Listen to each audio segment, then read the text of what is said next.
को powered by Vimal. Vimal बोलो जुबा केसरी. माझं घर आहे आणि एवढंही सांगतो की मी येऊरचा नागरिक आहे. माझं रेशन कार्ड येऊरचं आहे आणि ते आजचं नाही तर माझं पहिलं येऊरचं हे 40 वर्षापूर्वी आहे. मी आता नवीन नाही गेलो आहे, कारण मी काही बोलत नाही या विषयांवर. असं आहे की ड्रग्ज आहेत ना कुठेही असू दे ते बंद झाले पाहिजेत एवढी इच्छा आहे. मी कोणावर वैयक्तिक आरोप केले नाहीत. मी सरनाईकांचं नाव देखील घेतलं नाही. सरनाईकांचा बंगला आहे का काय आहे, काय कसा झाला आहे, काय झालं आहे, आदिवासीची जमीन आहे का काय, ह्याच्यावर मला काहीच बोलायचं नसतं. मी वैयक्तिक कधीच नाही जात कोणावर. आणि मी तिथे गेलो नव्हतो. मला आदिवासींनी बोलवलं आणि ते प्रकरण वाढल्यानंतर बोलवलं. परवा रात्री आदिवासी आणि त्या हॉटेल मालकांमध्ये बाचाबाची झाली. त्या हॉटेल मालकांनी मिळून तिथल्या आदिवासी पोरांना मारलं, पोरांना नाही पुरुषांना मारलं, महिलांना धक्काबुक्की केली आणि सगळ्या महिला रस्त्यावर उतरल्या. महिला रस्त्यावर उतरल्यावरती माझ्या पोरीचे आणि त्या महिलांचे चांगले संबंध आहेत. माझी पोरगी त्यांची केस लढवत असते. तिला बोलवून घेतलं आणि त्याच्यानंतर त्यांनी पोलिसांना कारवाई करायला सांगितली. पोलीस कारवाईला तयार नव्हते. ते सांगत होते की सकाळी 8 वाजता लोक काय नशा घेऊन आमच्या घरासमोर येतात, शौचालयासारखा अख्ख्या रस्त्यांचा वापर करतात. आम्ही लहान पोरी आमच्या आहेत त्या कुठे जाणार. आणि त्यांचं म्हणणं वास्तव आहे. आज त्या येऊरमध्ये चिमणी देखील दिसत नाही. एकेकाळी अनेक पक्षी, अनेक प्राण्यांनी नटलेला हा निसर्गरम्य परिसराचा ऱ्हास होतोय, सत्यानाश झालाय. आणि मी अनेक वेळा बोललोय. मी याच्यावरती मुनगंटीवार साहेबांशी मीटिंग घेतली. मुनगंटीवार साहेबांनी फॉरेस्ट ऑफिसर्सला इशाराने आदेश दिला की हायकोर्टाचा जो निर्णय आहे, लक्षात घ्या, हायकोर्टाचा जो निर्णय आहे त्याचं पालन करा. हायकोर्टाचा निर्णय असा आहे की सूर्योदय ते सूर्यास्त इतकाच तुम्हाला येऊरमध्ये प्रवेश करता येईल. आता त्या आदिवासींचं म्हणणं आहे की हा कायदा तुम्ही इथे लावून ठेवला आहे, त्याचं फक्त पालन करा. काय चुकीचं आहे? नाही, ठीक आहे ना, माझ्या मतदारसंघात आहे. अख्ख्या ठाण्यात आहे. अख्ख्या ठाण्यात कोण करतं काय करतं सगळ्यांना माहिती आहे. मी कोणाच्या वैयक्तिक मतदारसंघाचं नाव नाही घेतलं. त्यांच्या मतदारसंघात काय काय होतं हे त्यांनी बघावं. माझ्या मतदारसंघात त्यांनी टीका केली, मला काही फरक पडत नाही. कारण का मी माझ्या मतदारसंघातल्या ड्रग्सच्या विरोधात आहे आणि मरेपर्यंत राहीन. याला अभय कोणाचा आहे का? काही म्हणजे बार वाचून वगैरे यासाठी काही अभय वगैरे कोण? असं आहे की तुम्ही जेव्हा बार तोडायला जाता तेव्हा तुम्ही तिथं मागे का फिरता? आम्रपाली नावाचा बार आहे, ते तोडायला गेले आणि तिथं मागे फिरले. मला माहिती आहे एका तथाकथित राजकारण्याने 25 लाख रुपये घेतले आणि सगळ्या बारमध्ये कोणी ना कोणी राजकारणी आहेच पार्टनर. ते बार तुटतच नाही. येऊरमध्ये बंदी घालण्यात आली होती मध्यंतरी, वरती संध्याकाळी रात्री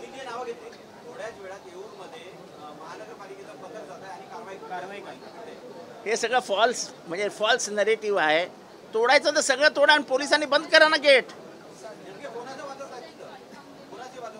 काय आता त्याची चौकशी पत्रकारांनी करावी ना, सगळं मीच बोलावं काय? नाही, मध्ये बंद करण्यात आलं होतं रात्री जाण्याचं येऊरला, पण मध्ये परत सुरू केलं. काय नेमकं कारण होतं सुरू करण्याचं? असं की फॉरेस्ट कायदा आहे की नॅशनल पार्कमध्ये तुम्हाला सूर्यास्तानंतर जाता येत नाही. तुम्ही ताडोबाला जा, तुम्ही पेंचला जा, तुम्ही चांदोली अभयारण्यात जा, कुठल्याही अभयारण्यामध्ये. आणि सर्वात महत्त्वाचं म्हणजे 24 आवर्सचं नॉईज पोल्युशन ॲक्ट आहे तिथे. तुम्हाला एका डेसिबलच्या वरती कायदा वाद्य वाजवता येत नाही. ठाण्यामध्ये डीजे लावू देत नाही, मग वरती डीजे का लावू देतात? माझं म्हणणं आहे चला दारू पितायत ना पिऊ दे, उघडपणाने बोलतो. पण प्राणी पक्षी तर राहू द्या. तिथे निसर्गरम्य म्हणून आपण जातो. थंडीच्या वेळेस जेव्हा खाली समजा 22 डिग्री टेम्परेचर असेल तर येऊरला 18 डिग्री टेम्परेचर असतं. प्रचंड हिरवळीने नटलेलं गाव आहे ते. आणि सगळे आदिवासी पाडे आहेत तिथे.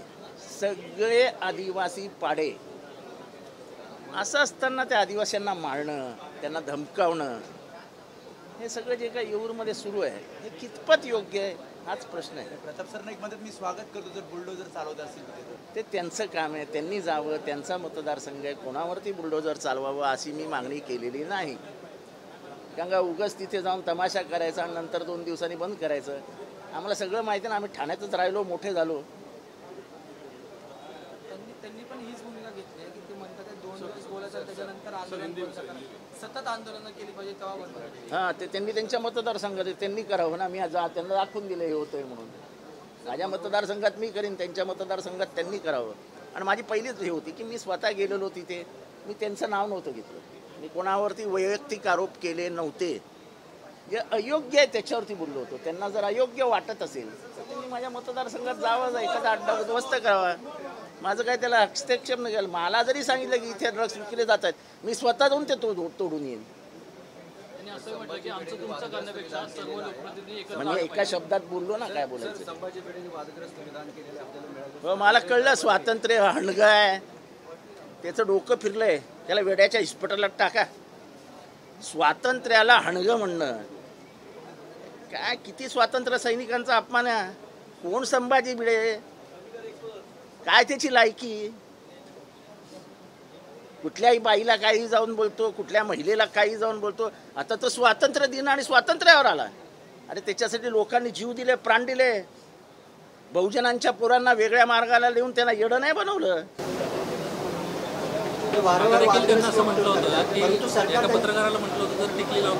हा तेच ना, तू टिकली लावली असतो, तू महिला नाही आहेस, तू हिंदू नाही आहेस. जसं काय हिंदूचं सर्टिफिकेट हा व्हिडिओ देणार आहे.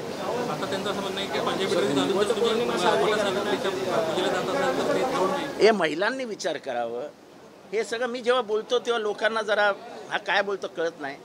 हे सगळी मानसिकता मनुवाद्यांची आहे. जे मनुस्मृतीने यांना शिकवलंय की स्त्रीला काय किंमतच नाही, त्या मनुस्मृतीचं प्रतिनिधित्व हा भिडे करत असतो. मनुवाद पुन्हा एकदा भारी पडतोय का महाराष्ट्रात? 100%. आणि तो पडतच राहणार. ज्या दिवशी यांनी मनुस्मृती सांगितलं त्या दिवशी वरती दिसत होतं की संविधान बदलणार, आणि संविधानामध्ये मनुस्मृतीचा स्पर्श नाही म्हणून आम्ही या संविधानाचा निषेध करतो असं RSSचं म्हणणं होतं. मी तुम्हाला दाखल्यासहित दाखवून देईन. मला थोड्या वेळाने भेटा, मी सगळे दाखले घेऊन आलोय. सर, सरकारमधलं कोणी मंत्री असतील, प्रतिनिधी असतील, ते मनोहर भिडे अर्थात त्यांच्या वक्तव्याच्या विरोधात किंवा त्यांच्या संदर्भात कोणतेही स्टेटमेंट देत नाही. मनोहर भिडे त्यांचे गुरु आहेत, गुरुतुल्य काय ऋषितुल्य आहेत. फक्त या ऋषितुल्य माणसाचं डोकं जरा खराब झालंय. अरे आपल्या स्वातंत्र्य दिनाला आपण मिळवलेल्या स्वातंत्र्य दिनाला हणग्या म्हणणं, हणगं स्वातंत्र्य, केवढा अपमान करायचा स्वातंत्र्याचा. गुजरात मॉडेल चर्चा होत होती ते कुठेतरी आता विकास कसं वाटतोय यावरून आता टीका पाहायला मिळते. सोशल मीडियावरती न्यूज वाढतोय काय गुजरात मॉडेलवरून टीका होते, खड्डे पडलेले आहेत. पहिल्याच पावसात गुजरातची दानदान झाली. बघा जाऊ द्या सगळं. महाराष्ट्रापेक्षा वरती गेला ना गुजरात, आपल्याला लाज वाटली पाहिजे की नाही. आपण आयुष्यभर म्हणजे आम्ही जेव्हापासून जन्माला आलो तेव्हापासून महाराष्ट्र 1 नंबरवर होता. गुजरात आपल्या जवळपास नसायचा. आज मराठी माणसाला लाज वाटते, मान खाली जाते की आज आमच्या पुढे गुजरात गेलाय. कोणाच्या विरोधात आता जाऊ आतमध्ये काढू. मी आज नाही, गेले अनेक वर्ष बोलतोय त्यांच्या विरोधात. माझ्यावर हल्लेही झाले त्याच्यासाठी. पण हा माणूस हा प्रचंड धर्मद्वेषी आहे, हा माणूस प्रचंड जातीवादी आहे, आणि हा माणूस कायम बहुजन समाजाला कमी लेखतो. जी आमची भगिनी वैशाली काय तिचं नाव आठवत नाही, रुपाली, ती कुंकू लावून गेली नव्हती तर तिला तुझं कुंकू कुठे आहे हा कोण विचारणारा. तिचे आई वडील आहेत ना घरी.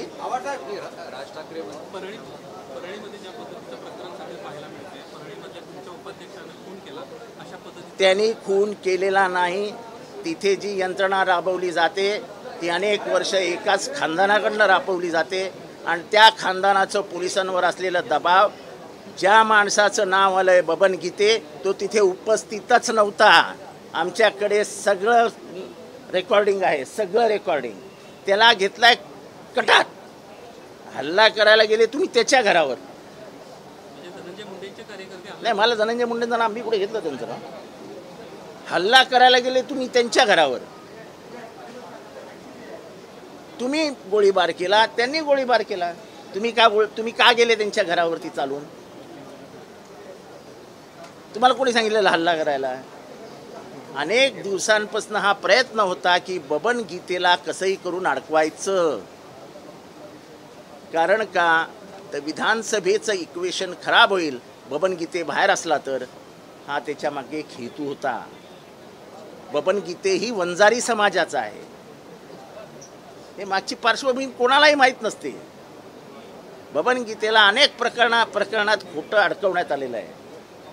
कारण का बबन गीते हा जरा विद्रोही आणि बंडखोर प्रवृत्तीचा आहे.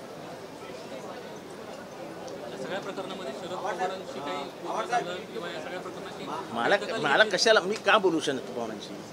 जी माहिती मला आहे ती मी तुम्हाला देतोय. ते काय पवार साहेब मला अडवणार नाहीत माहिती देऊ नको म्हणून.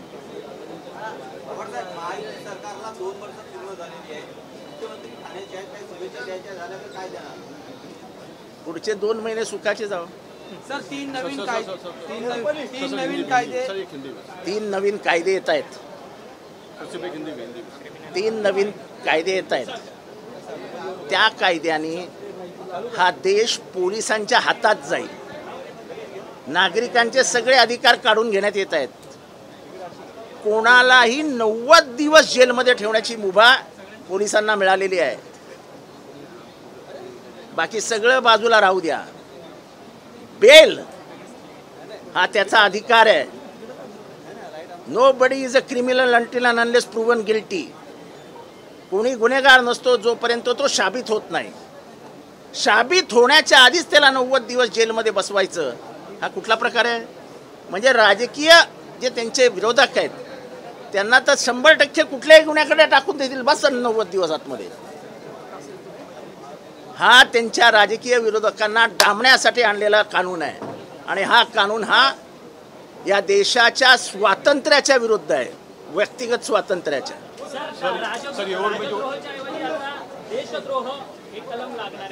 नाही, देशद्रोह हे बघा, देशद्रोह म्हणजे स्वातंत्र्यानंतर जेवढे देशद्रोहाचे गुन्हे दाखल झाले होते त्याच्या 100 पट गुन्हे आत्ताच्या काळात झाले जातात. म्हणजे काय देशद्रोही आत्ताच जन्माला आले का? सरकार विरुद्ध बोललं की देशद्रोह. हे आणलंय त्यांनी कायद्यात आहे की सरकार विरुद्ध टीका टिप्पणी केली, शाब्दिक जरी केली, सोशल मीडियावरनं जरी केली तर ते देशद्रोह समजला जाईल. को पावर्ड बाय विमल बोलो जुबा केसरी.